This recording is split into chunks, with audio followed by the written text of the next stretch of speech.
Hello, everyone. Welcome to Science Unscripted. It's Connor here, sitting with Gabriel Borud. We have received lots and lots and lots of your emails over the last roughly 10 days. I think they've kind of been stacking up on us. We've been printing them out. We've printed a couple of them out, and we're going to read them out and talk about them. So our very first one here comes This from... one's from Horatio? Or Horacio? You know Spanish. I do, or did, is probably more accurate. Horacio Jaramillo is how I would pronounce that. Wow. With my sort of Central American Spanish. Of course, Spanish, Horacio. Can I try? Horacio? That's Spanish. Oh. You're doing good there. So he is from Colombia, which is why I think it's Horacio. Says, I love your show. May I ask you for a question or for an answer here? He said, before the pandemic, I started training for a triathlon. Very cool for you, by the way, Horacio. I think that's awesome. However, I stopped swimming during the pandemic and still have not started yet, even though I got the first vaccine and am waiting to get my second shot by the end of October. I'm afraid to start swimming because I might get infected. The question is, can you get infected through water that you might swallow? Now, thank you, Horacio, for having such a specific question there. Yeah, and a specific question that we actually had answered at the beginning of the pandemic. I believe last April 2020, we went over to Bonn University to Martin Exner. Martin Exner has been looking at hygiene questions here in Germany. He's one of those people who speaks to the German government and advises them on exactly these kinds of things. And last April, his answer was totally clear. Yep. It's safe. He encouraged us to go swimming. So chlorine... In a swimming pool, in a lake, anywhere you want it. It's fine. The amount of chlorine that you have in swimming pools is not arbitrary. They haven't just chosen a random number and you dump a bottle of chlorine in and see what happens. That number is there so that any viral or bacterial infection that could be transmitted through the water is gone within 30 seconds. And 30 seconds would be the longest that it could stay in there. We then also asked Martin, what about swimming in the lake? And he said based on the volume in that water, the risk is absolutely negligible. Yeah. And I say this as someone who went swimming at an indoor swimming pool on Saturday with my family. And at least the way they're doing this in Germany is that it's no longer a free-for-all. You know, as many people who want to show up and go swimming can do it. They have time slots, right? Time slots, yeah. So ours was from 10 a.m. to 1 p.m. And then you got to get out and the next crew comes in. So yeah, you want to look at ventilation. The air is very humid inside an indoor pool. That's good because it means droplets and aerosols tend to hit other water particles in the air and fall to the ground. Fall down quicker. Yeah, and that should reduce the risk further. So thank you for that very interesting email. The next interesting email came from Anita. She writes, hi there, I was listening to a recent SU podcast about third doses of the COVID vaccine. She said very clearly that she was not going to take a third dose. And then she referred... Sorry to interrupt, but based on moral grounds, she wants other people around the world to have access to a first vaccination? Unfortunately, she did not give a reason why or an explicit reason why, but what she did was mention a podcast that she listens to. And she says, I recommend that you listen to a very reliable virology podcast called TWIV. That's This Week in Virology. The regular contributors are virologists, immunologists, etc. They have had Christian Drosten, the Germany's top virologist, a number of times.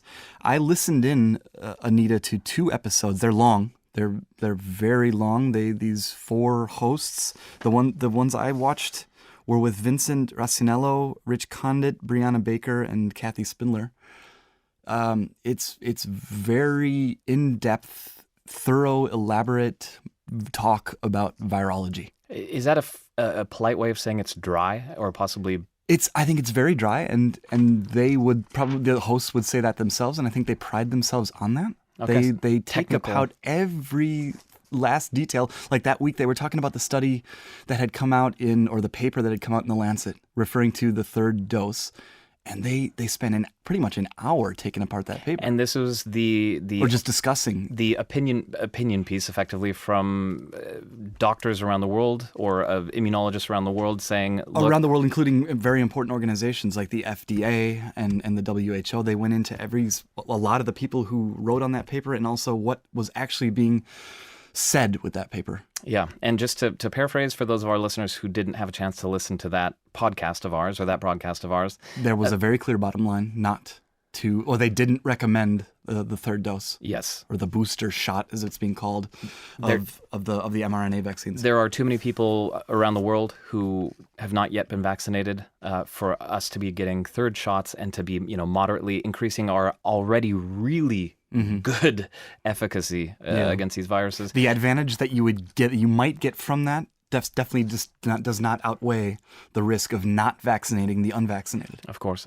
No, and a final sort of caveat or exception there is, of course, the highly at-risk groups with immune system issues or the people who are very frail. Yes, of course, give them a third booster shot to make sure that they have a decent amount of immunoprotection. In the meantime, in the United States, one of the big parts of the Biden COVID strategy was boosters, and it has, at this point, it looks like it's not going to happen. It hasn't been recommended for the greater population, only for those 65 or older. Yeah, that has interesting development there, especially with regard to the FDA and the two people on that Lancet study who are apparently going to leave the FDA over what was going to be Biden's strategy with regard to the booster shots.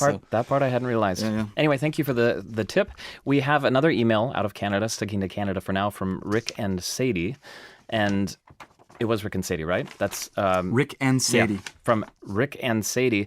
And this one is a correction, correcting something that Gabe and I spoke about on an episode where we discussed this sort of crazy experiment that happened in northern Germany regarding cows and the cows urinating or micturating? Micturating. I think you mean micturating. Micturating was the new vocabulary word of the day there. Urinating in one spot. They'd been trained like a child to go potty in one spot. And as we were discussing this, I at one point mentioned the phase 2 part of the study, which is where if a cow left the spot or didn't go pee in the right spot, they sprayed that cow for 3 seconds with cold water. So instead of being given molasses for urinating in the right spot, it was sprayed with cold water. And I erroneously said that was an example of negative reinforcement. That was so wrong of me. How could you?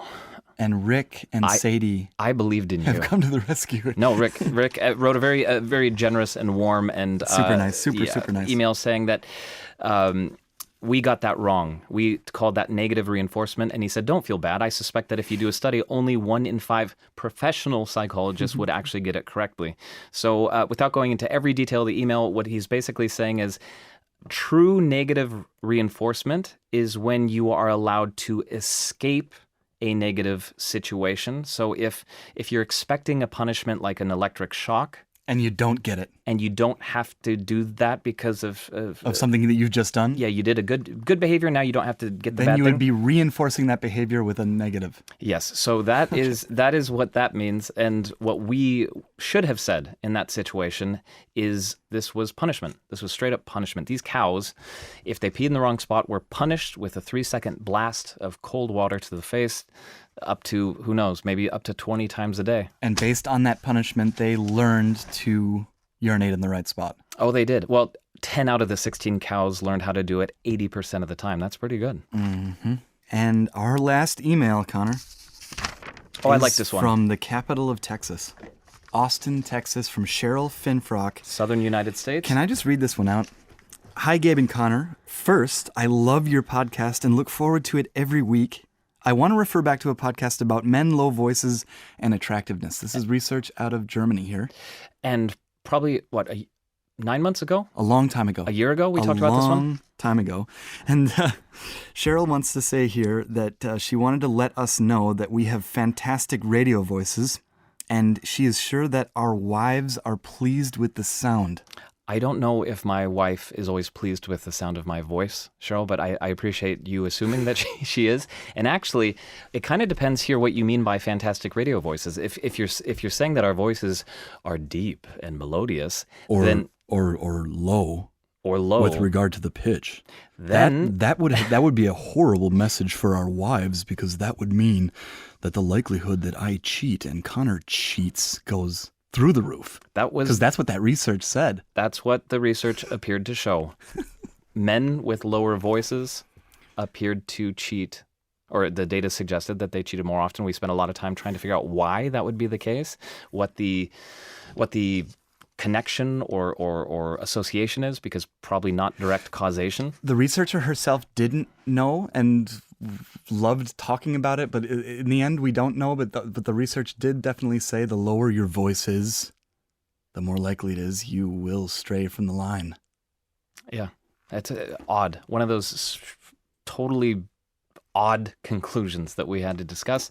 But thank you, Cheryl. Yeah, and Cheryl went on to said she appreciated the coverage of all things COVID, and wondered whether, because she listened to the one about anger and COVID. This was the one, if you're looking at, I don't know, Apple Podcasts or Spotify, you'll find that episode under Political instability. Yeah, COVID-19's connection to political violence, effectively. And she was saying that she wonders if the way we feel right now is similar to how people feel during times of war. I've had that same thought. I've wondered the same thing, and that is kind of what that researcher implied. His name was Fredrik Jørgensen from Aarhus, Denmark. I felt that at the beginning. As time went on, that wore off big time. But that's a good question, and that would explain the what is it? The agitation, the fear, the anxiety on a collective scale. That would certainly explain what Fredrik Jørgensen was talking about.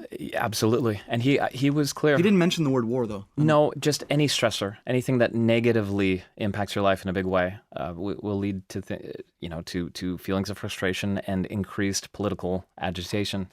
But there was one last email we wanted to talk about, but actually couldn't. It was from a listener in the United States who did not want to be named. Mm-hmm. As a matter of fact, didn't want any information revealed at all about the email.